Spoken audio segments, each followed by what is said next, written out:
I caused a drinking and driving car accident that was really bad. You know, a guy that was 25 in the other vehicle was killed. 2 people were injured. So I went from having 0 criminal history to facing 15 years in prison. Yeah. It was a couple weeks after the accident and meeting with my attorney and him telling me they wanted to put me in prison for 15 years that I had a spiritual experience like words can't really describe. I was laying in my room crying uncontrollably.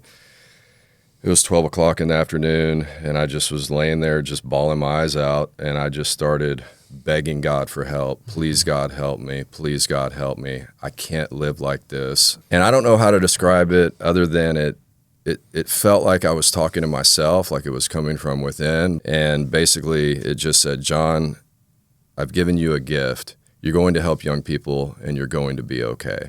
What was interesting is while I was in prison, me and my dad had always kind of had a strained relationship of sorts, you know, but he wrote me a letter every single day. So every single day I'd get a letter from my dad.